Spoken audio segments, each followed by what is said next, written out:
आप लोगों का बहुत बहुत स्वागत। और बिहार स्पेशल के तहत आज का जो हम लोग का टॉपिक है वो बिहार उद्योग। यहाँ ये गलत ज्योग्राफी होना चाहिए, इतिहास हो गया है। चलिए, बिहार उद्योग आज हम लोग का टॉपिक है। तो ज्योग्राफी में जितना टॉपिक हम लोग देख चुके हैं तो उस पर आप लोग अपना असाइनमेंट को लिखिए, साथ साथ उसके क्वेश्चन को थोड़ा रिवीजन में रखिए आप लोग। तो आज का जो टॉपिक है बिहार में उद्योग, और बिहार में उद्योग टॉपिक के तहत आज बहुत आंकड़ा उकड़ा का बात हम नहीं करेंगे, क्योंकि वो जो आंकड़ा का बात होगा वो आर्थिक सर्वेक्षण के दौरान हम लोग देखेंगे। ठीक है, तो इसमें आज कुछ उद्योग से संबंधित जो आधारभूत बातें हैं बिहार के से रिलेटेड उसको हम लोग देखेंगे। और कुछ ऐसा भी आपके सामने कि उसको पढ़िए, अगर बिहार के इंडस्ट्री पर कहीं लिखने की बात आए तो उसको कैसे लिखा जा सकता है, तो इसको आपको पढ़ने से उसका भी एक आइडिया मिलेगा। लेकिन मुख्य रूप से यहाँ पर है कि बिहार उद्योग से संबंधित जो आधारभूत तथ्य है, जो स्टैटिक तथ्य है, उस पर आज हम लोग बात करेंगे। और जब आर्थिक सर्वेक्षण को हम लोग देखेंगे तो उस आर्थिक सर्वेक्षण के दौरान हम लोग देखेंगे कि बिहार के उद्योग में किस क्षेत्र में कहाँ पर कितना प्रोग्रेस हुआ है, कौन कौन चीज़ कहाँ स्थापित है। ठीक है, उसको हम लोग आर्थिक सर्वेक्षण में देखेंगे। तो अभी आप लोग में कमलेश जी आ गए हैं, आदित्य आए हैं, मयंक हैं। ठीक है, और कल वाला नहीं समझ आया था गुरुजी। अच्छा, किशन कुमार हैं, मयंक और आरुषि गोस्वामी। कल का जो हम लोग का टॉपिक था वो टॉपिक था आपका कल का बिहार में सिंचाई का था ना। कल का जो टॉपिक था वो समझ में तथ्य वाला तो टॉपिक था, उसमें ज़्यादा कुछ तो था नहीं। फिर हम लोग बात कर लेंगे कि क्या दिक्कत आपको आई है उस टॉपिक में। बिहार इरिगेशन था, तो देखिए इरिगेशन वाला में समझ में नहीं आया तो हम थोड़ी सी बात कर लेते हैं। जैसे कमलेश जी का कहना है कि इरिगेशन वाला कल जो टॉपिक हुआ था वो बहुत समझ में नहीं आया था। चलिए कमलेश जी, इरिगेशन में कल का जितना कुछ बताया गया है उसमें इरिगेशन में आप ध्यान दीजिएगा। कल के टॉपिक का हमारा जो उद्देश्य था, थोड़ा सा हमने बताया था कि कितना सिंचित क्षेत्र है, अपडेटेड जो डेटा है उसको हमने रखा था कि भाई वर्ष 2020-21 में, 2019-20 में सिंचित सकल सिंचित क्षेत्र क्या था। ठीक है, तो 20-21 वाला जो है, और फिर वो सबसे अंतिम सिंचित क्षेत्र का जो आकलन अभी तक जो अपडेटेड है वो 20-21 का है। तो वर्ष 20-21 में कुल सिंचित सकल सिंचित क्षेत्र इन इरिगेटेड कितना पर सिंचाई कितना क्षेत्र पर हुआ था वो आंकड़ा था। फिर आपको कल के क्लास में हमने ये बताया था कि जो परियोजनाएं हैं, ठीक है, तो बिहार में जो सिंचाई परियोजना है, जैसे कोसी का बात हुआ, गंडक का हुआ, ठीक है, बागमती परियोजना हुआ, पुनपुन बैराज परियोजना हुआ, तो ये परियोजना किस जिला में स्थित है उसके बारे में। और थोड़ा सा उसमें आप समझने का कोशिश कीजिएगा कि नहर का सिस्टम जो है कि भाई उसको पढ़िएगा तो पक्का समझ में आएगा। फिर अगर दिक्कत होगी तो फिर हम आर्थिक सर्वेक्षण बताते समय फिर से उसको हम बता देंगे आपको। तो उसमें ये बताया था कि भाई सोन नहर है तो सोन पे कौन कौन नहर है, पूर्वी सोन नहर क्या है, पश्चिमी सोन नहर का है, किससे कौन सा एरिया लाभान्वित है, उस तरह का उसमें तथ्य है। तो थोड़ा पीडीएफ को पढ़िएगा, और अगर बहुत दिक्कत होगी तो फिर हम इसको आपको समझा देंगे एक दिन। ठीक है, लेकिन हमें नहीं लगता है कि पढ़ने के बाद उसमें आपको बहुत दिक्कत आने वाली है। लेकिन फिर से एक बार आप उसको पढ़िए ध्यान से। आज वाला हम लोग क्लास थोड़ा देखते हैं आगे कि बिहार इंडस्ट्री से रिलेटेड। ठीक है, तो बिहार, अच्छा विद्युत ऊर्जा भी था, हाँ, तो कौन कौन सा हमारा थर्मल प्रोजेक्ट हमारा कहाँ है, यानी बिहार में विद्युत उत्पादन का केंद्र कहाँ है। ठीक है, फिर बिहार में हाइड्रो इलेक्ट्रिक यानी जल विद्युत उत्पादन का केंद्र कौन कौन है, वो सारे तथ्य उसमें थे, और साथ साथ इरिगेशन का भी था। ठीक है, तो उसमें अगर दिक्कत होगी तो फिर हम उस पर चर्चा कर लेंगे, लेकिन एक बार आप उसको पढ़िए इत्मीनान से, वो समझ में आ जाएगा। और वहाँ से जो क्वेश्चन रहेगा वो फिर आर्थिक सर्वेक्षण के डेटा से क्वेश्चन की संभावना होगी। आज का जो हम लोग का है इंडस्ट्री में भी आज हमने डेटा उटा का चीज़ नहीं रखा है, क्योंकि यहाँ भी अगर पहले का डेटा कुछ दें और फिर अपडेटेड जो आपका हम लोग आर्थिक सर्वेक्षण में करेंगे तो कुछ ज़्यादा आपका हो जाएगा। तो जो बेसिक चीज़ है बिहार के इंडस्ट्री का, उसको हमने यहाँ पर रखा है। अब हम लोग देखेंगे भाई बिहार में इंडस्ट्री जो है, मुख्य रूप से हमारे यहाँ जो इंडस्ट्री की बात है वो एग्रो बेस्ड यानी कृषि पर आधारित उद्योग है और ज़्यादा उसकी संभावना है। हमारे यहाँ बहुत बड़ा कोई मतलब कि जो इसको हैवी इंडस्ट्री कहते हैं, भारी उद्योग यहाँ पर नहीं है वर्तमान बिहार में। इसका कारण एक ये भी है कि बिहार में जो हमारा भौगोलिक स्वरूप है, जिस तरह की भूमि है, उस तरह से बहुत हैवी इंडस्ट्री यहाँ स्थापित भी नहीं किया जा सकता।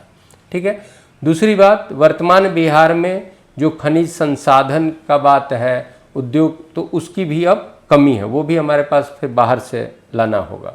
और भौगोलिक स्वरूप भी उस तरह का, चूँकि हमारा पूरी तरह से मैदानी भाग है, कृषि योग्य भूमि वाला ये क्षेत्र है, तो यहाँ बहुत हैवी इंडस्ट्री की संभावना नहीं है। ठीक है, जैसे आपने झारखंड में ही देख लीजिए कि HEC है, तो बोकारो स्टील प्लांट है, तो उस तरह का उतना बड़ा बृहद उद्योग वाला क्षेत्र ही हमारा नहीं है।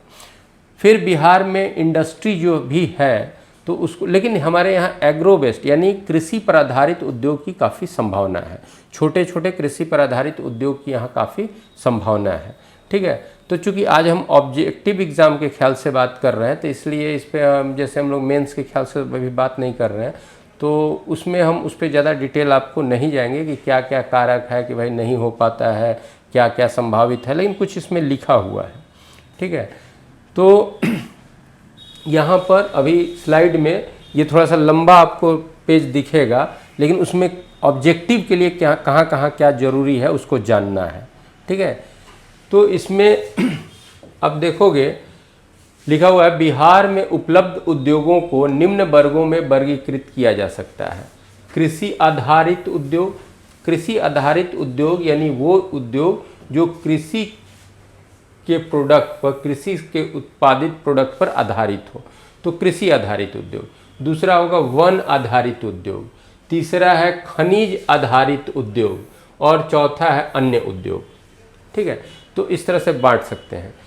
अब कृषि आधारित उद्योग के बारे में, बिहार एक कृषि प्रधान राज्य है तथा यहाँ का अधिकांश भूभाग समतल जलोढ़ मैदान है। जलोढ़ मैदान समझ रहे हैं कि नदी के द्वारा लाए गए निक्षेप से जो मैदान बना, जलोढ़ मैदान, तो पढ़े हुए हम लोग। अतः उपलब्ध कच्चा माल एवं धरातलीय स्वरूप के आधार पर यह राज्य बृहद मशीनी उद्योगों एवं खनिज आधारित उद्योगों के लिए अनुकूल नहीं है, लेकिन यह कृषि आधारित हल्के उद्योगों की अपार संभावनाएं हैं। कृषि आधारित उद्योग की जितनी संख्या यहाँ होनी चाहिए उस तुलना में काफ़ी कम है, यानी ये कृषि आधारित छोटे उद्योग की संभावना यहाँ काफ़ी अधिक है।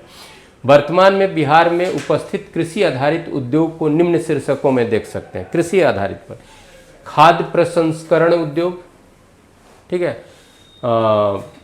फूड प्रोसेसिंग इंडस्ट्री, चावल मिल उद्योग, आटा मिल उद्योग, सत्तू बेसन उद्योग, तेल मिल उद्योग, चीनी मिल उद्योग और वस्त्र उद्योग, ये सब कृषि आधारित उद्योग हमारे पास छोटे छोटे उद्योग ये स्थापित होने की संभावनाएं यहाँ काफ़ी है। खैर, इससे आपको यहाँ पर कभी ऑब्जेक्टिव क्वेश्चन का यहाँ पर कोई संभावना नहीं दिखता है, लेकिन हाँ कभी क्वेश्चन ये पूछे कि भाई किन किन उद्योगों की यहाँ संभावना है या किन तरह के उद्योग हैं, तो अगर उस तरह से क्वेश्चन पूछे तो आप अपना लॉजिक लगा के ये कह सकते हैं।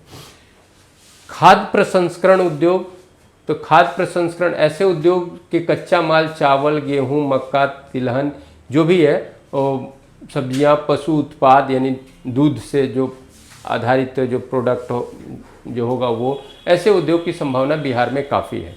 आधारभूत संरचना में अब लेकिन जितना होना चाहिए उतना नहीं है। आर्थिक सर्वेक्षण 2016-17 के अनुसार, चूँकि उद्योग का सर्वेक्षण ये अभी इस पे माने ये पुराना सर्वेक्षण है, तो बिहार में अगस्त 2016 तक खाद्य प्रसंस्करण की लगभग 400 इकाइयाँ स्थापित थीं। अब ये बोलिए कि इतना पुराना क्यों लिखें, क्योंकि इसके बाद सभी तरह के उस तरह की यूनिट का कोई संख्या भी बाद में मिला नहीं है। तो इस तरह का सर्वे 2016-17 के सर्वेक्षण में दिया गया था, उसके पहले ये सर्वे हुआ होगा, तो लगभग 400 इकाइयाँ थी। लेकिन ये क्वेश्चन ये इस तरह का नहीं होगा। इन सभी इकाइयों में लगभग 50,000 व्यक्ति कार्यरत थे। बिहार में खाद्य प्रसंस्करण उद्योग को विस्तृत रूप प्रदान करने हेतु अनेक योजनाएं चलाई गई हैं। ऐसे योजनाओं में प्रमुख योजना है शीत गृह योजना, जो कोल्ड स्टोर बनाया जाता है, फूड पार्क योजना, समेकित विकास परियोजनाएं, समेकित यानी इंटीग्रेटेड, जिसमें सभी तरह की बातें आएंगी, मतलब कि एग्रो इंडस्ट्री को बढ़ाने के लिए। इन सभी योजनाओं में उच्च सब्सिडी का प्रावधान किया गया है।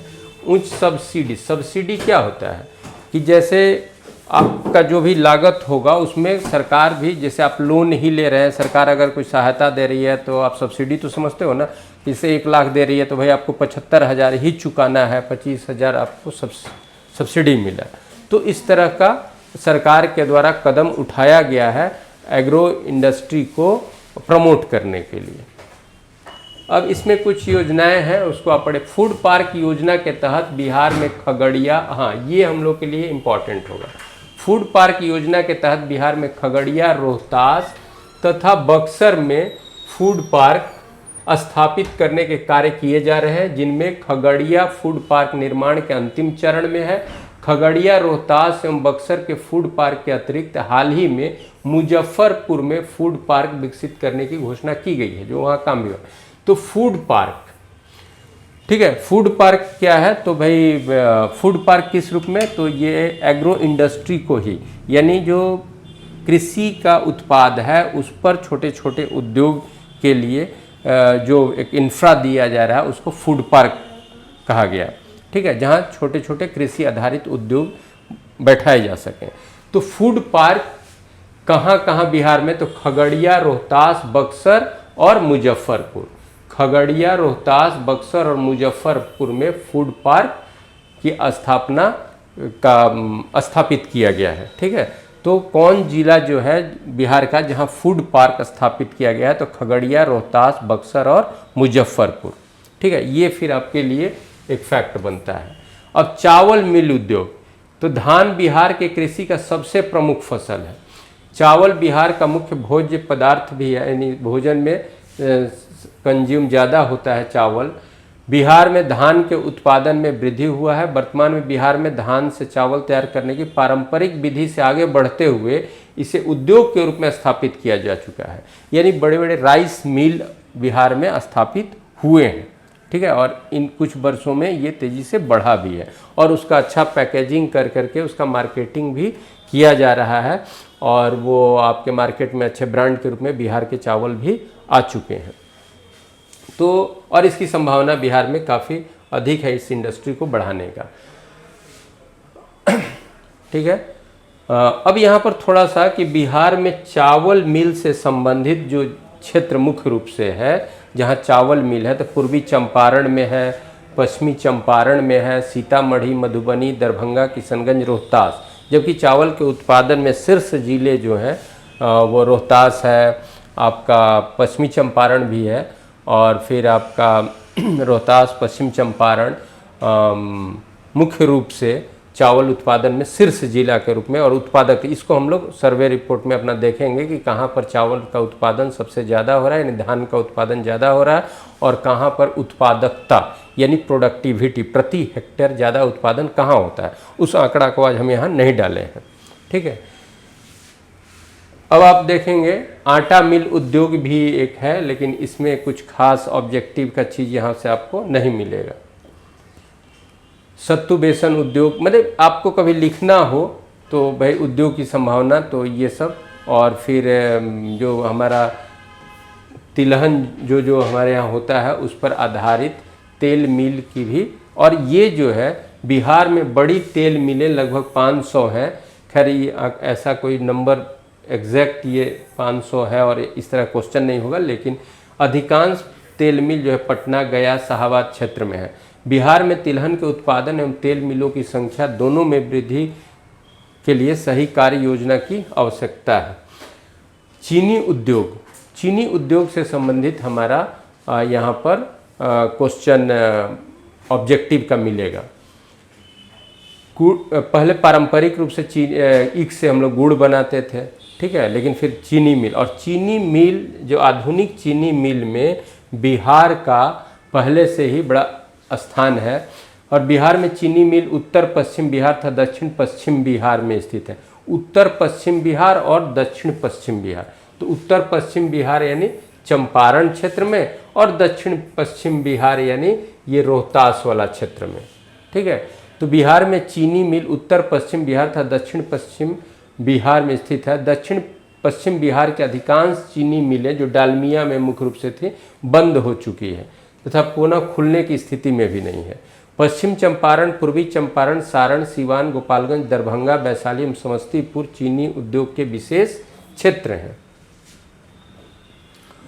बिहार में चीनी उद्योग के प्रसार के लिए बिहार सरकार के उपक्रम के रूप में बिहार राज्य चीनी निगम है। बिहार राज्य चीनी निगम बिहार सरकार का एक इंटरप्राइज है, ठीक है, एक अंडरटेकिंग है। इस निगम की 2 चीनी मिल लीज पर HPCL को दिया गया है। इस कंपनी को दे दिया गया है 2 चीनी मिल। भारत में आधुनिक चीनी उद्योग, अब यहाँ पर देखिएगा, ये हमारे लिए इम्फैक्ट बनता है। भारत में आधुनिक चीनी उद्योग के आरंभिक दौर में ही बिहार में चीनी मिलें लगाई गई थी। 1840 ईस्वी में, इसको नोट कीजिएगा, मतलब पढ़िएगा, 1840 ईस्वी में ही बेतिया में एक चीनी मिल स्थापित की गई थी, 1840 ईस्वी में, ठीक है, जिसे अनेक स्रोतों में भारत का प्रथम चीनी मिल बताया गया है, लेकिन सभी जगह नहीं, लेकिन बहुत से बुक में इसको भारत का प्रथम चीनी मिल बताया गया है। 1840 में बेतिया में यह चीनी मिल डचों के द्वारा लगाया गया था। तो आधुनिक चीनी मिल माने आधुनिक काल में आधुनिक ढंग का जो शुगर इंडस्ट्री हुआ उस दौर में ही बिहार में आया। और बिहार में 1840 में ही डचों के द्वारा, जो नीदरलैंड हॉलैंड के थे, डचों के द्वारा 1840 में बेतिया में चीनी मिल लगाया गया था, लेकिन ये चीनी मिल बंद हो गया था बहुत जल्दी। फिर उसके बाद जो रिकॉर्ड में आपको मिलता है वो वर्ष 1904 ईस्वी में सारण जिला के मरहौरा चीनी मिल लगाया गया। मरहौरा चीनी मिल विगत कई वर्षों से बंद है।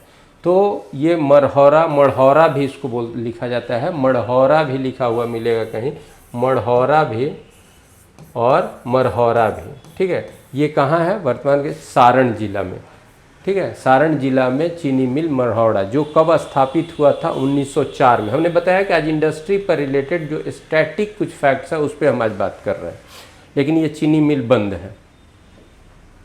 1904 में इसकी स्थापना। आज़ादी के पूर्व बिहार में 33 चीनी मिल थे। आज़ादी के पहले बिहार में 33 चीनी मिल थे जो देश का 40% चीनी उत्पादन करते थे। उस समय देश का जितना चीनी उत्पादन होता था उसका लगभग 40% चीनी का उत्पादन बिहार के चीनी मिलों से होता था। वर्तमान में बिहार में 28 चीनी मिलें हैं, हालांकि इनमें से अधिकांश जर्जर हो चुकी है तथा कुछ अस्थायी रूप से बंद हो चुकी है। बिहार राज्य चीनी निगम की लौरिया एवं सुगौली इकाइयाँ हिंदुस्तान पेट्रोलियम कॉरपोरेशन लिमिटेड को जनवरी 2009 में 60 वर्षों के लीज पर दी गई। इस लीज की अवधि को 30 वर्ष के लिए बढ़ाया भी जा सकता है, इसमें ये भी है। यानी 2 चीनी मिल, बिहार राज्य चीनी निगम की 2 चीनी मिल जो है वो किसको दिया गया है लीज पर, ये क्वेश्चन कभी पूछ सकता है। तो हिंदुस्तान पेट्रोलियम कॉरपोरेशन लिमिटेड को, जो HPCL लिखे थे ऊपर में, उसको दे दिया गया है। और 2009 में ही बिहार राज्य चीनी निगम के अंतर्गत आने वाली मिलों में 2 मिल को किसको दे दिया गया? HPCL को दे दिया गया लीज पर। आर्थिक सर्वेक्षण 2019-20 के अनुसार राज्य में 28 चीनी मिलों में सिर्फ 11 चीनी मिलें ही चालू अवस्था में है। और उस अब आगे वाला सर्वेक्षण में हम देखते हैं ये जो 2 चीनी मिल दे दिया गया, तो अब सरकार के हाथों में बस 9 चीनी मिल का ही जिक्र किया जाता है। ठीक है, अब इसमें थोड़ा सा यहाँ पर एक तो वो हो गया कि भाई मढ़ौरा वाला चीनी मिल कब बना था, कभी डचों के द्वारा अगर बात आएगी तो जो 1840 में बताया वो वाला बात हो जाएगा। ठीक है, और जो बेतिया में स्थापित हुआ था वो एक, फिर 2 चीनी मिल जो आपको दिया गया लीज पर HPCL को, वो फैक्ट एक हो जाएगा। और वर्तमान में बिहार में चालू स्थिति की जो चीनी मिलें हैं उसका नाम हमने यहाँ पर रखा है। पर देना क्या होता है, लीज पर देना क्या होता है, अर्चना बता रही। सबसे पहले चीनी मिल सारण में, हाँ, चूंकि वो जो सारण वाला ही बोलेंगे क्योंकि वो जो चीनी मिल है डचों का जो चीनी मिल बताया था वो रिकॉर्ड में बहुत कम जगह होता है, लेकिन जब उसका जिक्र करेगा तब उस पर आप बताइएगा। ठीक है, अगर वो ऑप्शन में रहेगा तब, नहीं तो मढ़ौरा वाले को ही पहले चीनी मिल के रूप में जाना जाता है। और जो बेतिया वाला का हम बताया वो भारत में, बहुत से सोर्स में भारत का वो पहला चीनी मिल बताया जाता है। ठीक है, और अभी इन्होंने बताया लीज पे क्या होता है। हाँ, लीज पे क्या होता है, लीज पे कोई चीज़ देने का मतलब होता है कि आपके कोई इतना वर्ष के लिए लीज पर, जैसे कोई ज़मीन किसी फैक्ट्री वाला आपका ज़मीन लीज पे लिया, तो भाई आपको एक मुश्त कुछ पैसा दे दिया, ठीक है, और बोला कि इस ज़मीन को 10 वर्ष तक हम यूज़ करेंगे, तो उसको कहा जाता है लीज पे देना। ठीक है, एक समय के लिए, एक पीरियड के लिए किसी चीज़ को किसी को अगर आप सौंप देते हो तो इसी को बोला जाता है लीज पे देना, लेकिन उसके एवज में पैसा मिलता है। ठीक है, तो उसी तरह से बिहार राज्य चीनी निगम जो है, बिहार सरकार की जो एक अंडरटेकिंग इंटरप्राइज है बिहार में शुगर इंडस्ट्री के लिए, तो उसके तहत बिहार सरकार की जो चीनी मिलें थी उसमें से 2 चीनी मिल को HPCL को लीज पर दे दिया गया है। ठीक है, और अब यहाँ पर जो चीनी मिल का नाम है Magadh sugar and energy limited, इसको भारत शुगर मिल भी कहते हैं, ये कहाँ है, गोपालगंज में। तो अगर पूछे कि भारत शुगर मिल या Magadh sugar and energy limited ये शुगर मिल कहाँ है, तो गोपालगंज में। सासा मूसा शुगर वर्क्स लिमिटेड कहाँ है, ये भी गोपालगंज में। विष्णु शुगर मिल्स लिमिटेड कहाँ है, ये गोपालगंज में। Magadh sugar and energy limited की एक यूनिट हसनपुर शुगर मिल के रूप में समस्तीपुर में है। रीगा शुगर कंपनी लिमिटेड कहाँ है, सीतामढ़ी में। हरिनगर शुगर मिल लिमिटेड कहाँ है, हरिनगर पश्चिम चंपारण में। Majhaulia sugar industries private limited, ठीक है, जयश्री शुगर भी इसका नाम दिया जाता है, ये है मझौलिया पश्चिम चंपारण में। फिर आपका Magadh sugar and energy limited की एक यूनिट जो है स्वदेशी शुगर मिल नाम से नरकटियागंज पश्चिम चंपारण में है। तिरुपति शुगर लिमिटेड बगहा पश्चिम चंपारण में है। ठीक है, और ये जो दो कंपनियां जो हैं, ठीक है, एक सुगौली में और एक लौरिया बिहार में, ये HPCL को दे दी गई हैं। तो अभी बिहार राज्य शुगर निगम लिमिटेड के अंतर्गत वो 9 शुगर मिल ही है। बिहार में कुल 28 चीनी मिलों में से 11 चीनी मिल कार्यरत हैं, जिसमें 2 किसको चला गया, HPCL को लीज पे चला गया। 2 चीनी मिल HPCL को लीज के आधार पर दे दिया गया है। 11 में 2 चला गया तो 9 रह गया।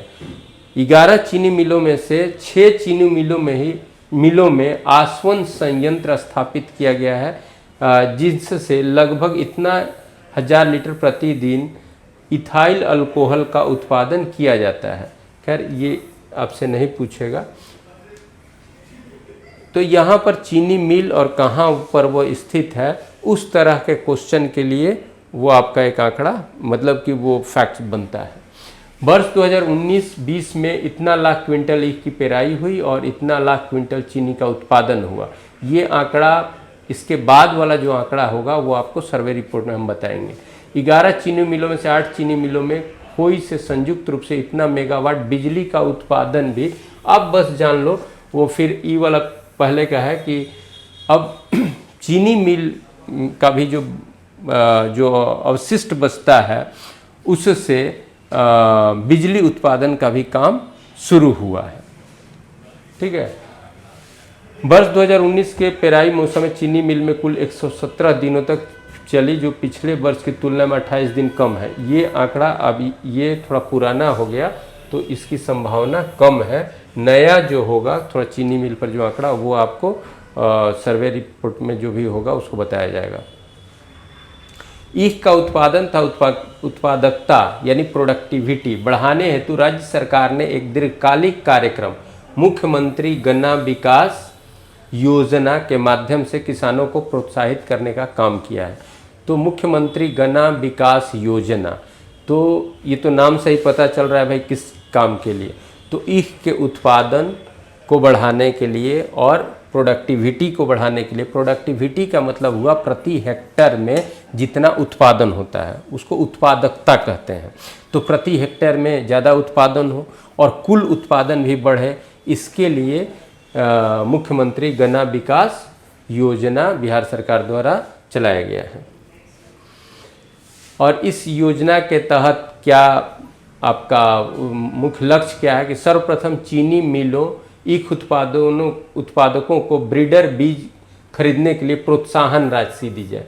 ब्रीडर बीज का मतलब हुआ कि अच्छा, ठीक है, जो एक तरह से हाइब्रिड हो, ज़्यादा उत्पादकता वाला गन्ना का बीज उनको उपलब्ध कराया जाए, जबकि गन्ना काट के लगाया जाता है। ठीक है, प्रमाणित सत्यापित बीजों की खरीद के लिए किसानों को सब्सिडी दी जाए।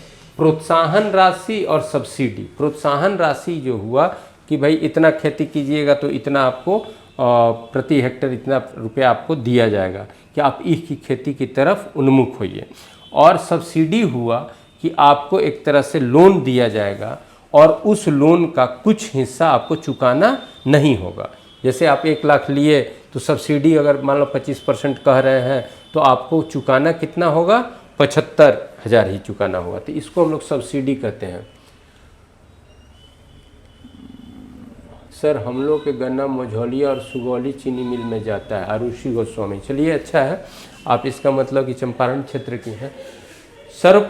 सर्वोत्तम प्रचलनों की जानकारी देने के लिए किसानों को प्रशिक्षण कार्यक्रम। तो ये जो हम लोग ईख प्रोत्साहन कार्यक्रम जो हम लोग अभी देखे कि मुख्यमंत्री गन्ना विकास योजना के तहत क्या क्या कदम उठाया जा रहा है, तो कुछ प्रोत्साहन राशि दी जाती है। प्रोत्साहन राशि जो दी जाती है वो लौटाई नहीं जाए, वो उसका फिर क्या किया जाता है, उसकी फिर उगाही नहीं की जाती है, वो फिर मतलब कि लौटाना नहीं होता है कि आप अगर ईख का खेती कीजिएगा तो प्रति हेक्टेयर इतना रुपया आपको सरकार देगी। एक ये हो गया। एक हो गया बड़े स्केल पर आप कर रहे हैं तो उसके लिए आपको जो खर्च आएगा उसमें जो एक तरह से लोन के रूप में मिलेगा उसमें से कुछ सब्सिडाइज्ड होगा, यानी कुछ पैसा आपको लौटाना नहीं होता है। ठीक है, तो ये सब्सिडी का बात हुआ। तो सब्सिडी कुछ प्रोत्साहन राशि भी देने का प्रावधान इसमें किया गया है मुख्यमंत्री गन्ना विकास योजना में, और आपको सब्सिडी देने का भी इसमें प्रोविज़न है, और साथ साथ अच्छा ट्रेनिंग देने का भी इसमें इसके तहत उसके लिए इसकी खेती के लिए ट्रेनिंग भी देने का कार्यक्रम इसमें है। वस्त्र उद्योग के अंतर्गत आप इसको थोड़ा पढ़िएगा कि कभी अगर लिखना होगा मेंशंस में तो आप लिख सकते हैं इस सारी तथ्य को। अब यहाँ पर हम आपके ऑब्जेक्टिव के ख्याल से आ रहे हैं। बिहार में कृत्रिम रेशा वस्त्र उद्योग का अभाव है। सूती वस्त्र के लिए सूत बाहर से मंगाए जाते हैं। ऊनी वस्त्र उद्योग के मामले में साधारण उत्पादों का संबंध ही बिहार से है। बहुत उच्च क्वालिटी का ऊन का उत्पादन हमारे यहाँ कुछ नहीं है। अतः कहा जा सकता है बिहार का वस्त्र उद्योग औसत दर्जे का तथा कुछ मामले में पारंपरिक श्रेणी का है। भारत में विदेशी मुद्रा अर्जित करने वाले उद्योगों में जूट उद्योग एक प्रमुख उद्योग है। स्वतंत्रता से पूर्व एक दिन कोई क्वेश्चन भी पूछा था, ठीक है, तो भारत में विदेशी मुद्रा अर्जित करने वाले उद्योग में जूट उद्योग एक प्रमुख उद्योग है। ठीक है, तो भाई विदेशी मुद्रा कैसे अर्जित होगा? जिस चीज़ का हम एक्सपोर्ट करेंगे, जिसका निर्यात करेंगे, उसी से ना हमारा विदेशी मुद्रा आएगा। तो जूट का निर्यात होता है। ठीक है, स्वतंत्रता से पहले भारत में जूट उद्योग के 110 कारखाने थे, जिसमें अधिकांश पश्चिम बंगाल क्षेत्र में थे। और ये एक बार क्वेश्चन भी पूछा था कि स्वतंत्रता के बाद इनमें से कौन सा उद्योग ज़्यादा प्रभावित हुआ, यानी भारत विभाजन के कारण कौन सा उद्योग ज़्यादा प्रभावित हुआ? तो ये हमारा हो गया जूट उद्योग, क्योंकि जूट उद्योग जूट का उत्पादन मुख्य रूप से आज का जो बांग्लादेश वाला क्षेत्र है वहाँ हमारा होता था, जबकि जूट के जितने इंडस्ट्री थे वो आपके कलकत्ता के आसपास में थे। तो इसलिए इंडस्ट्री रह गया हमारे पास, और जो रॉ मटेरियल जो होता मतलब कि जो प्रोडक्शन एग्रीकल्चर ये जूट का जो कृषि होता था वो ज़्यादा क्षेत्र पड़ गया कहाँ, बांग्लादेश वाला क्षेत्र में, यानी पूर्वी पाकिस्तान में। तो इसीलिए आप आरंभिक 5 ईयर प्लान में भी आप देखेंगे कि जूट उत्पादन के प्रोत्साहन को का एक मतलब कि एक उसको भी उद्देश्य के रूप में रखा गया। ठीक है, तो अब बिहार के संदर्भ में जूट से संबंधित बात है। जूट उपज का अधिकांश भूमि पूर्वी बंगाल में था, अतः भारत के विभाजन के उपरांत जूट उपज भूमि पूर्वी पाकिस्तान में चला गया, जबकि जूट उद्योग के कारखाने भारत में रह गए। स्वतंत्रोपरांत जूट उद्योग के लिए जूट की उपज बढ़ाने पर जोर दिया गया। बिहार के पूर्णिया, कटिहार, सहरसा और दरभंगा, बिहार के पूर्णिया, और सबसे ज़्यादा जूट उत्पादन पूर्णिया में होता है। जूट का मतलब जूट की खेती बिहार के पूर्णिया, कटिहार, सहरसा और दरभंगा के लगभग 1.5 लाख हेक्टेयर भूमि पर लगभग 8.3 लाख टन जूट का उत्पादन होता है। ठीक है, बिहार में जूट के 3 बड़े कारखाने पूर्णिया, कटिहार और दरभंगा में स्थित है। खेती भी होता है और उसका कारखाना भी है। इसमें रामेश्वर जूट मिल कटिहार, अब देखिए कभी कभी बीपीएससी बड़ा छोटा छोटा चीज़ उठा देता है, तो रामेश्वर जूट मिल कहाँ है, कटिहार, और मोतीलाल जूट मिल कहाँ है, अगर उस क्षेत्र के जो लोग होंगे वो जानते होंगे, दरभंगा विशेष उल्लेखनीय है। तो जूट का 2 कारखाना बिहार का विशेष रूप से मतलब कि उल्लेखनीय कारखाना है, वो रामेश्वर जूट मिल कटिहार और मोतीलाल जूट मिल दरभंगा। पूर्णिया, कटिहार, दरभंगा आदि जिलों में जूट के थैले, जूट के गृह सज्जा सामग्री इत्यादि बड़े पैमाने पर उत्पादित किए जा रहे हैं। बिहार राज्य में सूती वस्त्र उद्योग का मुख्य सेंट्रलाइजेशन संकेंद्रण गया और पटना क्षेत्र में है। तो बिहार राज्य में सूती वस्त्र का अगर कुछ उद्योग हमारा है तो मुख्य रूप से कहाँ है, गया और पटना क्षेत्र में। ओबरा में बने दरी, ओबरा ये औरंगाबाद में होगा। ओबरा में बने दरी माने ओबरा में दरी बनाया जाता है। दरी और कालीन का विदेशों में भी निर्यात होता है। तो ये ओबरा जो है ये दरी और कालीन निर्माण के लिए बिहार का एक मतलब कि बिहार में महत्व रखता है। सूती वस्त्र उद्योग के कई छोटी छोटी मिलें मुजफ्फरपुर, मुंगेर, भागलपुर, किशनगंज, बिहार शरीफ और मधुबनी में है। बिहार में होजरी तैयार करने की, होजरी यानी रेडीमेड वस्त्र तैयार करने की छोटी बड़ी 40 फैक्ट्रियां हैं। वे अपने उद्योग के लिए सूत कानपुर एवं अहमदाबाद से मंगाते हैं। ठीक है, तो मुख्य रूप से ये जो जिसे ओबरा में दरी और कालीन का जो बात हो गया, ठीक है, मुख्य रूप से सूती वस्त्र कहाँ है, तो गया और पटना में। तो इस तरह के क्वेश्चन भी हमारे बीपीएससी के द्वारा फ्रेम किया जा सकता है, क्योंकि पिछली बार मिनरल वाला, खनिज वाला जिस तरह का क्वेश्चन था, ठीक है, तो वो बड़ा ही निकट का कर देता था, यहाँ भी है वहाँ भी है, एक में 1-2 दे दिया। तो उस हिसाब से ये सब चीज़ थोड़ा हम लोग को देखना चाहिए। बिहार राज्य में केवल तसर तथा अंडी रेशम का उत्पादन होता है। रेशमी वस्त्र उद्योग का विकास मुख्य रूप से भागलपुर एवं आसपास के क्षेत्र में है।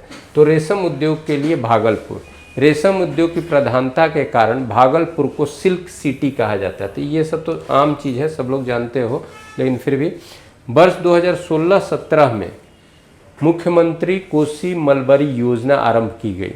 ठीक है, मलबरी रेशम के लिए कोसी मलबरी योजना आरंभ की गई। इस योजना के अंतर्गत कटिहार, पूर्णिया, किशनगंज, अररिया, सुपौल, सहरसा एवं मधेपुरा इत्यादि जिलों में मलबरी विकास कार्यक्रम संचालित हो रहा है। इस योजना के तहत उत्पादित धागों का नाम कौशिकी रखा गया है।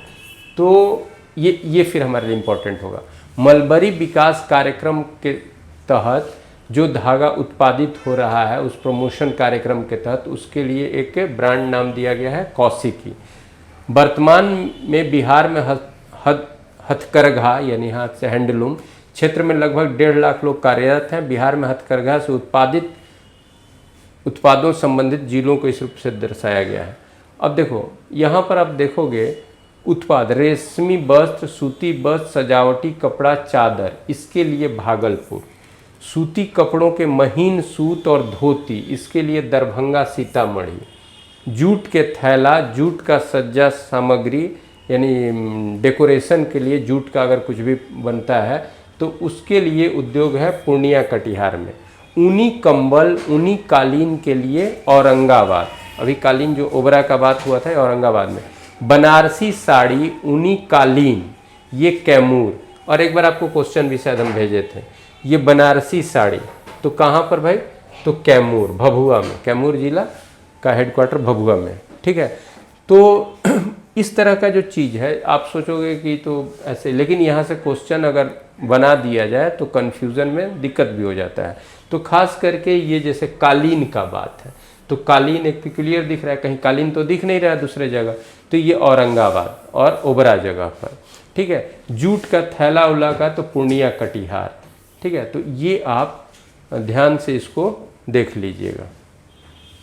अब है वन आधारित, यानी जो फॉरेस्ट से जो पर आधारित, फॉरेस्ट प्रोडक्ट पर आधारित जो कुछ उद्योग है उसके बारे में। तो वन्य पदार्थों पर आधारित बिहार में 3 प्रकार के उद्योग हैं, या तो लकड़ी उद्योग, कागज उद्योग और लाख उद्योग। लाख, पेड़ से लाख। तो बिहार के वनों से प्राप्त लकड़ी से राज्य में लकड़ी चीरने के उद्योग तथा प्लाईवुड बनाने के उद्योग प्रगति कर रहे हैं, ठीक है। तो भाई बहुत जो लकड़ी का है, लकड़ी हो सकता है बाहर से भी अगर आ जाए तो उसका भी, यानी लकड़ी का जो अब मशीन, आरा मशीन बैठता है, तो ये उद्योग भी बिहार में धीरे धीरे स्थान, उसका भी एक अच्छा स्थान बन रहा है। और लकड़ी उद्योग मुख्य रूप से कहाँ है, तो नेपाल और भारत सीमा के निकट जो क्षेत्र है उसमें आपको देखने को मिलेगा। लेकिन यहाँ प्लाईवुड वाला जो बात है एक मार्क करेंगे, ये अभी पूछा नहीं है लेकिन इसकी संभावना बनेगी एग्जाम में, एकदम इम्पॉर्टेंट ये फैक्ट होगा आपके लिए। एक क्वेश्चन भी मिल जाए, क्या है कि भाई जीएस में देखो, जीएस में बहुत पढ़ोगे ना, जैसे कैसे होता है कि किसी चीज़ में जैसे बहुत कोई मिनरल विनरल में जैसे सोना निकालना है तो भाई बहुत सा रॉक में कहीं कुछ मिल जाएगा। तो उसी तरह से जब आप पढ़िएगा, बहुत सा फैक्ट पढ़िएगा, तो 1-2 फैक्ट भी अगर आपका क्वेश्चन के ख्याल से मिल जाए तो बहुत बड़ी चीज़ है, अगर 1-2 क्वेश्चन आ जाता है तो ये प्लाईवुड उद्योग जो है ये ज़्यादा रूप से हाजीपुर, जो वैशाली के हाजीपुर में प्लाईवुड उद्योग, प्लाईवुड समझ रहे हैं ना, तो प्लाईवुड उद्योग का एक केंद्र बन गया है हाजीपुर, ठीक है। अब इसमें ज़्यादा दिमाग नहीं लगाना है। तो प्लाईवुड उद्योग में बिहार एक अच्छी पहचान बन रही है और इस उद्योग में मुख्य जो जगह है प्लाईवुड उद्योग के लिए वो हाजीपुर को जाना जा रहा है। बिहार में वनों से बांस, सवाई घास और मुलायम लकड़ी आसानी से मिल जाते हैं, अतः बिहार में कागज उद्योग काफ़ी पहले ही स्थापित हुआ था। बिहार में कागज उद्योग के विकास के अनुकूल स्थितियाँ उपस्थित है। अब यहाँ पर कुछ इम्पोर्टेंट चीज़, समस्तीपुर का ठाकुर पेपर मिल लिमिटेड, ये कागज़ का एक पुराना मिल है। तो समस्तीपुर ठाकुर पेपर मिल्स कहाँ है ये भी पूछ सकता है। दरभंगा में अशोक पेपर मिल, तो इस तरह से ये क्वेश्चन हो सकता है। और इसमें कुछ ये कागज उद्योग के 2 प्रसिद्ध कारखाने हैं। इन कारखानों में चीनी मिलों से प्राप्त खोई, जो अवशिष्ट होता है चीनी मिल के बाद, जो चीनी की पेराई, ईख की पेराई के बाद जो बचता है उससे, तथा धान की भूसी से भी कागज़ की लुगदी तैयार की जाती है। तो ये 2 जो है, दरभंगा का अशोक पेपर मिल और समस्तीपुर का ठाकुर पेपर मिल आपके लिए इम्पॉर्टेंट होता है। डालमिया नगर का कागज उद्योग भी कागज उद्योग के क्षेत्र में एक प्रमुख नाम था। डालमिया एक देखो रोहतास जिला में सासाराम के पास एक डालमिया इंडस्ट्री टाउनशिप था, ठीक है। डालमिया उद्योग घराने के द्वारा वो स्थापित था। वहाँ पर चीनी का भी उद्योग था, चीनी मिल भी था, सीमेंट का भी था, आपको पेपर भी था, ठीक है। तो वो बहुत एक मतलब कि इंडस्ट्री का एक मतलब कि एक छोटा टाउनशिप था और उसमें बहुत लोगों को रोज़गार भी मिला हुआ था, लेकिन वो सीख हो गया, डालमिया नगर इंडस्ट्री बंद हो गया। और आप देखोगे कि स्वतंत्रता के बाद ठीक है। यानी 60 के दशक तक में, 70 तक में बिहार में उद्योगों की स्थापना बड़ा तेज़ी से हुआ था। और हैवी उस समय का बिहार यानी झारखंड को लेकर के देखो तो जो मुख्य इंडस्ट्री हमारे थे उन लोग, उस पर भी थोड़ा हम लोग को देख लेना चाहिए। जैसे आपको बोकारो का स्टील प्लांट कब स्थापित हुआ, क्या हुआ। HEC हैवी इंजीनियरिंग कॉरपोरेशन जो हटिया आपको रांची में, ठीक है। और फिर ये तो जानते हो 20वीं सदी के आरंभ में ही जो आपका जमशेदपुर एक बहुत बड़ा इंडस्ट्री हुआ। तो अगर उस बिहार को देखो तो बड़े बड़े इंडस्ट्री आपको मिले हुए थे और यहाँ पर बहुत अच्छे ढंग से स्थापित हो चुके थे। Bokaro steel plant, heavy engineering corporation Hatia, Jamshedpur industry area जिसमें अब आपको टिस्को और टाटा मोटर्स जिसमें टेल्को उसको बोला जाता था। इसके बाद एक इम्पॉर्टेंट था, सबसे बड़ा फर्टिलाइज़र का कारखाना हमारे पास सिंदरी में था, जो आज झारखंड में है, सिंदरी में। तो ये सब बड़े बड़े इंडस्ट्री, चूँकि बड़ा इंडस्ट्री हमको मिला तो वो जो बड़ा इंडस्ट्री के लायक जो भौगोलिक स्थिति झारखंड क्षेत्र में थी तो उस क्षेत्र में स्थापित हुआ। इसके अलावा जो वर्तमान बिहार है यहाँ पर देख लो तो अभी हम लोगों ने देखा कि बहुत सा चीनी मिल हमारे पास था, ठीक है। तो चीनी मिल से बहुत बहुत रोज़गार भी मिलता था और साथ साथ एग्रीकल्चर के लिए सपोर्टिव हुआ हमारा था, क्योंकि ईख की बिक्री उससे होती थी, ईख के खेती का प्रोत्साहन था। तो चीनी मिल भी, जैसे यहाँ पटना के पास में एक बिहटा चीनी मिल भी था, वो भी बंद हो गया। फिर डालमिया नगर रोहतास में अपने आप में एक बहुत बड़ा इंडस्ट्रियल एरिया था। फिर रोहतास में ही आप देखोगे डालमिया नगर हो गया और वहाँ बंजारी सीमेंट फैक्ट्री था। फिर हमने बताया था आपको कि रोहतास में ही डेहरी ऑन सोन से और अलग हट करके तिलौथू वाले रोड में जहाँ कैमूर पहाड़ी पर एक बहुत बड़ा माइंस था पाइराइट का, जो अमझोर स्थान। तो बिहार में इंडस्ट्री स्वतंत्रता के बाद, ठीक है, और प्रथम और द्वितीय तृतीय पंचवर्षीय योजना के दौरान हमारे यहाँ कि बड़े लेवल पे इंडस्ट्री थे। और आश्चर्य की बात यह है कि बाद के दिनों में जब ज़्यादा इंडस्ट्रीफिकेशन हमारा होना चाहिए था तो वो इंडस्ट्री धीरे धीरे सिक हो गए, बीमार हो गए, बंद हो गए। और ख़ास करके जो हमारा कम से कम शुगर मिल तो हमारे यहाँ और फ्लोरिश करना चाहिए था, और शुगर मिल में और उत्पादन बढ़ना चाहिए था, तो वो शुगर मिल भी हमारा धीरे धीरे, अधिकांश शुगर मिल बंद हो गया। और जो शुगर मिल है उसमें भी उत्पादन की क्षमता बहुत अधिक नहीं है, उसमें कुछ में ठीक है। तो बढ़ती जनसंख्या और रोज़गार के बढ़ते मांग के अनुसार तो हमारे यहाँ और भी ज़्यादा इंडस्ट्री होना चाहिए था, खास करके जो सूटेबल यहाँ के लिए था ज्योग्राफिकल कंडीशन के लिए, वो तो होना चाहिए था, वो तो बंद नहीं होना चाहिए था, लेकिन बंद हुआ।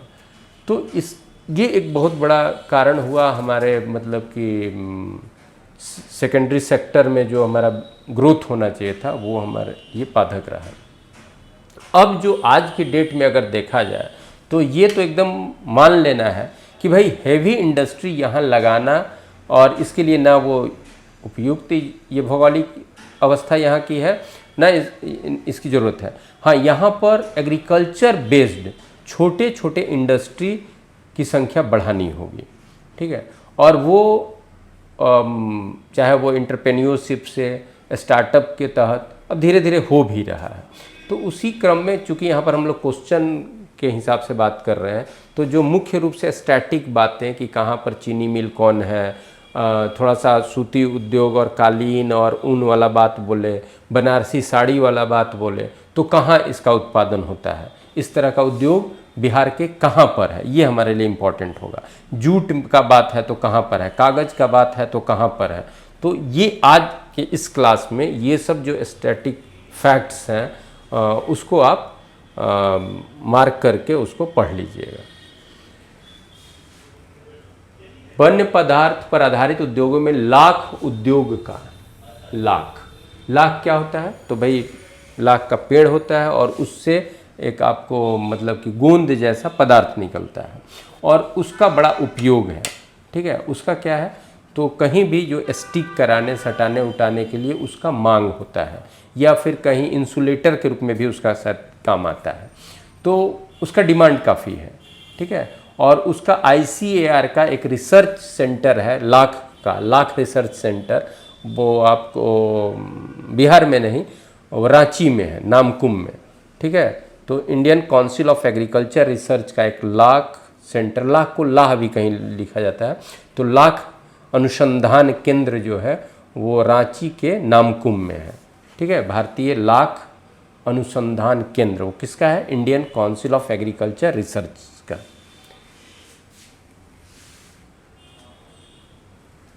वन्य पदार्थों पर आधारित उद्योगों में लाख उद्योग का प्रमुख स्थान है। लाख विशेष वृक्षों के कीड़ों से प्राप्त होने वाला एक लसीला पदार्थ हो जो जम करके ठोस हो जाता है।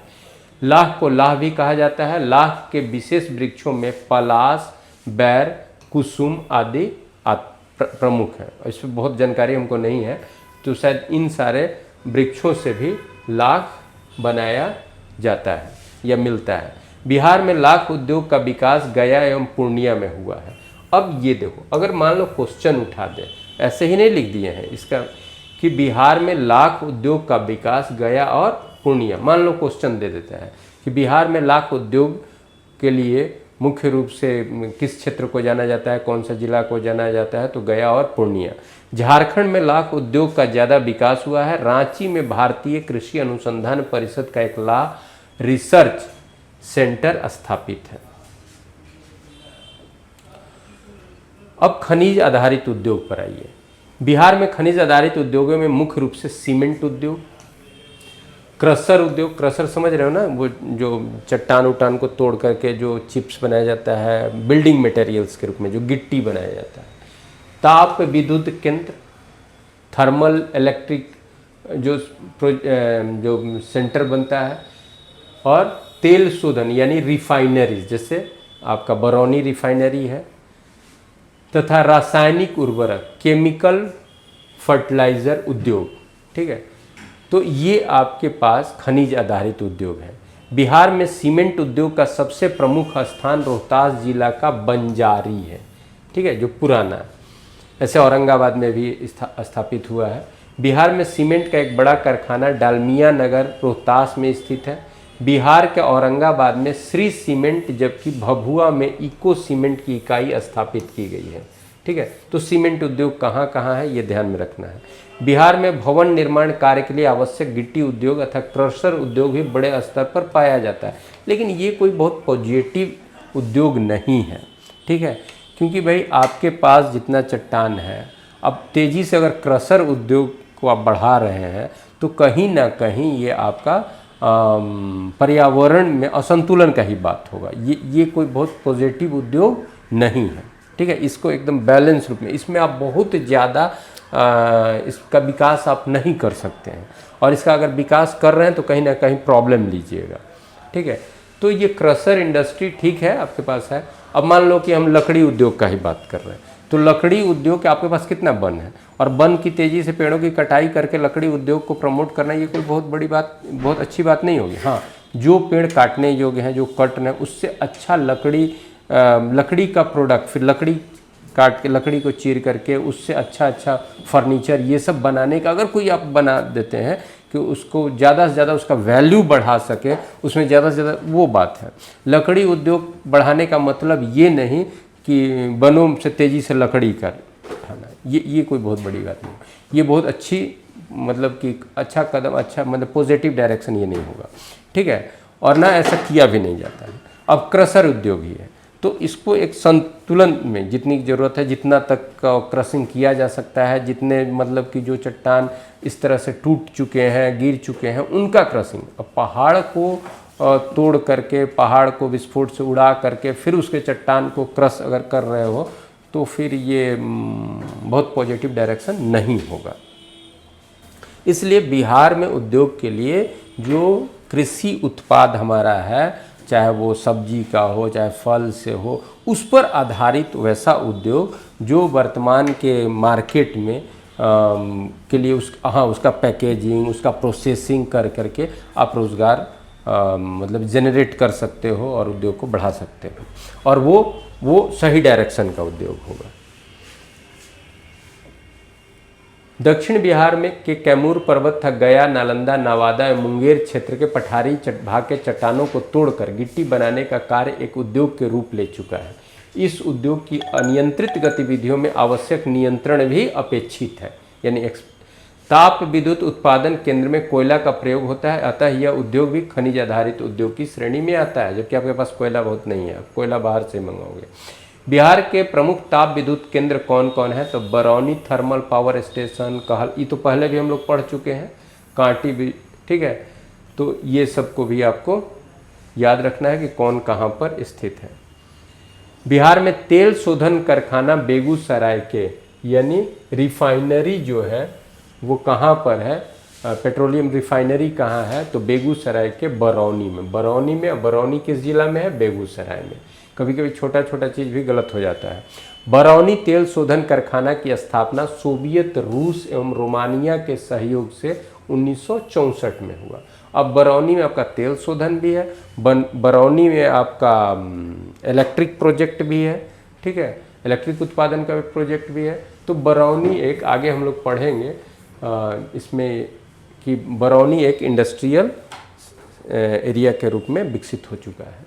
रोहतास जिला के, हाँ, अब ये किसकी सहायता से स्थापित हुआ, कब स्थापित हुआ बरौनी रिफाइनरी, ये इम्पॉर्टेंट होगा।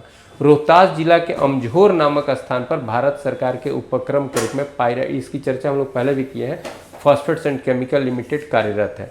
इस कंपनी के द्वारा कैमूर की पहाड़ी से पायराइट एवं फॉस्फेट का खनन कार्य किया जाता है तथा रासायनिक उर्वरक का उत्पादन भी किया जाता है। यहाँ से एक फर्टिलाइजर भी अमझोर में बनाने का काम शुरू हुआ था, जो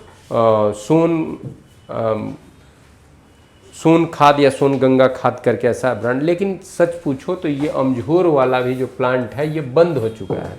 यहाँ से अब ना तो खनन हो रहा है पीपीसीएल के, इस कंपनी के द्वारा, जो गवर्नमेंट ऑफ इंडिया की एक इंटरप्राइज थी, ना तो इसके द्वारा माइनिंग हो रहा है और ना ही इसके द्वारा फर्टिलाइजर बनाया जा रहा है। ये सिक हो चुका है, बंद हो चुका है। लेकिन सोर्स में देखते हैं कि इसको उस तरह से सिक नहीं दिखाता है, लेकिन सही बात यह है कि धरातल पर ये काम अब नहीं कर रहा है। अब अन्य उद्योग, अब इन सारे उद्योग, अन्य उद्योग क्या है भाई? तो माल ढुलाई के डिब्बे एवं तार के रस, हाँ, यहाँ पर ये इंपॉर्टेंट कुछ फैक्ट्स आपके लिए मिलेंगे, बहुत इंपॉर्टेंट।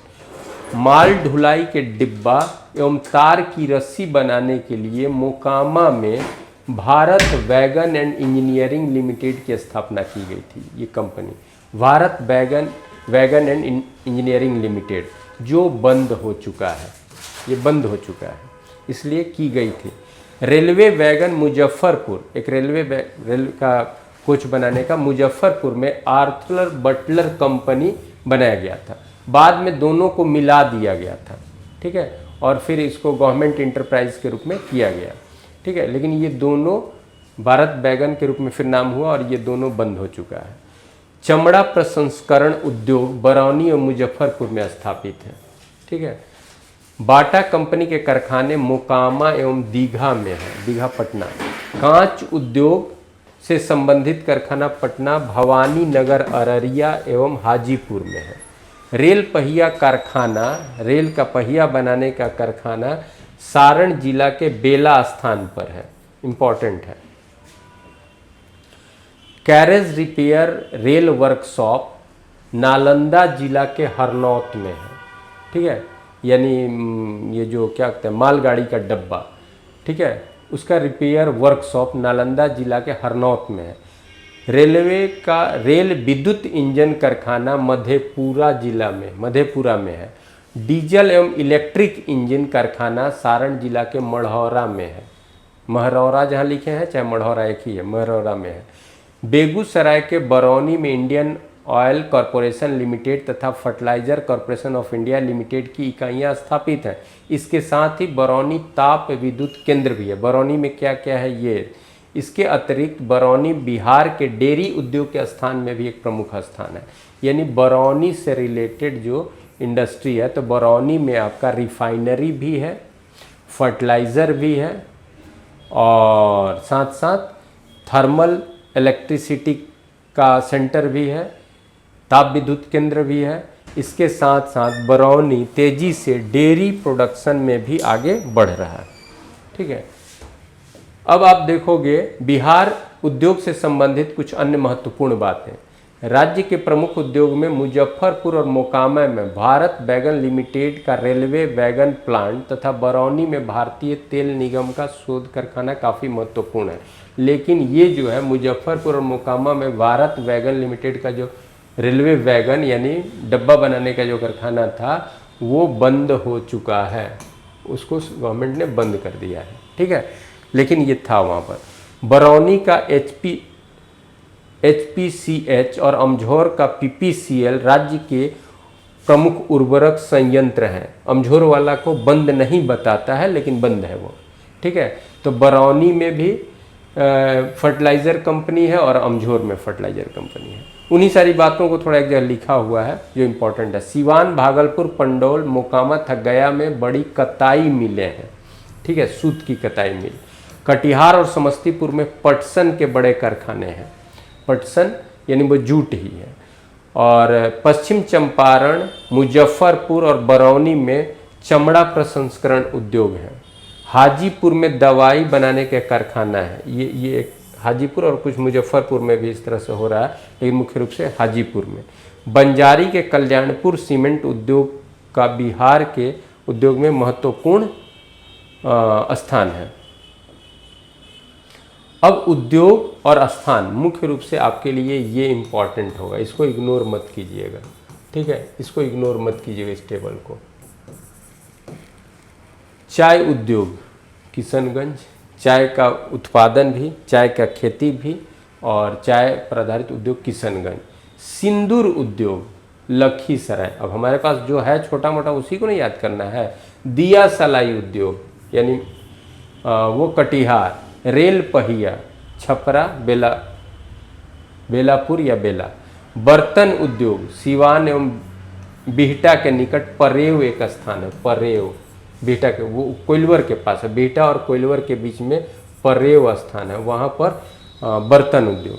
रेल इंजन मरम्मत जमालपुर, ये सबसे पुराना हमारा था। बिहार स्कूटर्स लिमिटेड फतुहा एक कंपनी थी स्कूटर्स लिमिटेड, ये भी बंद हो चुकी है। बंदूक कारखाना मुंगेर। सिक्रेट उद्योग मुंगेर, ये इंपॉर्टेंट है। सिक्रेट उद्योग मुंगेर, बंदूक कारखाना मुंगेर। ताप बिजली घर, ठीक है, कांटी मुजफ्फरपुर। खैर ताप बिजली घर और भी जगह है। बटन उद्योग, ये छोटा छोटा जो है ना, ये भले नहीं पूछता है लेकिन कभी भी पूछ सकता है। पूर्वी चंपारण के मेहसी स्थान पर। तो ये सब हमारे लिए इम्पॉर्टेंट है। केंद्र सरकार की सार्वजनिक औद्योगिक इकाइयाँ जो बिहार में स्थापित है, जो पहले हम लोग पढ़े हैं उसका ही रिपीटेशन होगा, लेकिन सेंट्रल गवर्नमेंट का कौन कौन मतलब यूनिट हमारे पास है। तो Bharat wagon and engineering company limited Mokama जो बंद हो चुका है। Indian Oil Corporation limited Barauni में है। रेल पहिया कारखाना छपरा में है, वो पहले भी हम लोग पढ़े। Carriage repair workshop Harnaut Nalanda. Railway विद्युत इंजन कारखाना मधेपुरा। डीजल इलेक्ट्रिक इंजन कारखाना Marhaura. Pyrite phosphate chemical limited Amjhore. National jute manufacturing mill Katihar. Hindustan fertiliser corporation of India limited Barauni. और बिहार में स्थापित 6 औद्योगिक प्रदेश। अब बिहार सरकार द्वारा बिहार में 6 गो औद्योगिक प्रदेश बनाया गया, जो 6 गो इंडस्ट्रियल रीजन बनाया गया है। ठीक है, तो बरौनी औद्योगिक प्रदेश बरौनी। सोन घाटी औद्योगिक प्रदेश कैमूर। दक्षिण पश्चिम बिहार के मैदान का औद्योगिक प्रदेश पटना। दक्षिण पूर्व बिहार का औद्योगिक प्रदेश मुंगेर। और गया गुरारू औद्योगिक प्रदेश गया। ठीक है, गया का गुरारू औद्योगिक प्रदेश गया।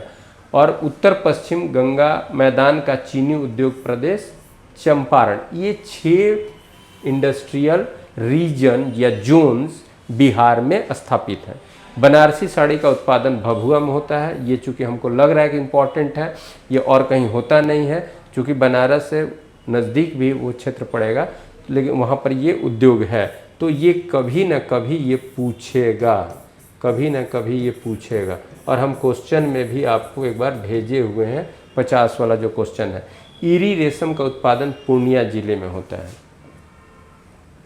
मखाना शोध संस्थान दरभंगा में, एशियन प्लाईवुड इंडस्ट्री हाजीपुर में, ठीक है। पटना में राज्य के प्रथम स्टार्टअप हब का उद्घाटन किया गया है। बिहार सरकार द्वारा औद्योगिक निवेश संवर्धन नीति 2016 लाई गई, जिसमें मुख्य फोकस बुनियादी यानी इंफ्रास्ट्रक्चर ये सब बढ़ाने के लिए है। बिहार स्टार्टअप नीति 2017 अपनी अधिसूचना निर्गत नीति से 5 वर्ष के लिए घोषित की गई। 22 में इसको और संशोधित किया गया, जो सर्वे रिपोर्ट में हम लोग देखेंगे, ठीक है। तो सूक्ष्म लघु और मध्यम उद्यम विकास अधिनियम 2006 में संशोधन जून 2020 में किया गया। इस संशोधन के द्वारा सूक्ष्म लघु और मध्यम इकाइयों को इस प्रकार से परिभाषित किया गया, ये पढ़ लीजिएगा कि सूक्ष्म उद्योग किसको कहेंगे, सूक्ष्म उद्यम किसको कहेंगे, ठीक है। माइक्रो इंडस्ट्री किसको कहेंगे, स्मॉल इंडस्ट्री किसको कहेंगे, ठीक है। और मध्यम उद्योग, क्योंकि बृहद तो हमारे यहाँ है नहीं, तो मध्यम उद्योग किसको कहेंगे, यहाँ पढ़िएगा। और उसके बाद कितना निवेश, अधिकतम निवेश और अधिकतम कारोबार के आधार पर ये है, कभी भी ये क्वेश्चन पूछ सकता है, ठीक है। राज्य सरकार अनेक नीतिगत उपाय और फिर औद्योगिक विकास की बुनियाद किस से रही है, तो बिहार औद्योगिक निवेश प्रोत्साहन नीति 2016 राज्य में औद्योगिक विकास की बुनियाद डाली है, ठीक है। तो इस तरह से कुछ इथेनॉल पर है, तो ये सारे फैक्ट्स को आप पढ़ लोगे। और चूँकि हम सिर्फ आज कुछ और चीज़ नहीं समझा, लेकिन यहाँ पर जो इम्पोर्टेंट है इसको पढ़िएगा, और उसमें कोई कन्फ्यूज़न होगा तो हमसे पूछ लीजिएगा। और आगे का जो नेक्स्ट क्लास जो होगा वो थोड़ा सा परिवहन और संचार पर लेंगे, यानी बिहार में ट्रांसपोर्टेशन और कम्युनिकेशन, ठीक है। तो उससे रिलेटेड फैक्ट्स को कल देखेंगे हम लोग। और उसके बाद, ठीक है, ये देख लेंगे। उसके बाद एक बड़ा इम्पॉर्टेंट है, वहाँ से क्वेश्चन की संभावना होगा, वो हम लोग देखेंगे आपदा प्रबंधन, ठीक है। आपदा प्रबंधन यानी डिजास्टर्स मैनेजमेंट इन बिहार, और उससे संदर्भित कुछ बातें हैं वो एक होगा। और उसके बाद जनगणना 2011 के अनुसार बिहार की स्थिति, तो किस जिला में कितना क्या वो, तो जनगणना 2011 में बिहार, ठीक है। तो उस पर बात हम लोग करेंगे। तो हम लोग बात करेंगे अगला क्लास जो हमारा हो जाएगा एक आपका ट्रांसपोर्टेशन कम्युनिकेशन का, फिर एक डिजास्टर का, एक हो जाएगा पॉपुलेशन का, और उसके बाद, ठीक है, ये यहाँ तक। तो ये सब हम लोग देख लेंगे। और उसके बाद हम लोग आ जाएंगे सीधे इकोनॉमिक सर्वे में, ठीक है। जो 2022-23 का आर्थिक सर्वेक्षण जो बिहार सरकार द्वारा जारी किया गया है उसको फिर हम लोग पढ़ेंगे। और उसमें जितना अपडेटेड डेटा है इंडस्ट्री से लेके एग्रीकल्चर तक उसको हम लोग देखेंगे, ठीक है। क्योंकि पिछला डेटा को हमने नहीं डाला फिर ज़्यादा हो जाएगा, और उसमें भी कुछ है कंपैरिजन है, तो वहाँ पर सारा वो सब क्लियर होगा। तो जो डेटा वाला बात हो जाएगा वो हम लोग कर लेंगे इकोनॉमिक सर्वे में। और इकोनॉमिक सर्वे में 14 अध्याय है, उसको करके और फिर बिहार बजट 23-24 को देखना है, ठीक है। इसके बाद कुछ मिसलेनियस फैक्ट्स होगा, कुछ और बातें होंगी, वो कल्चर वल्चर पे बात करेंगे।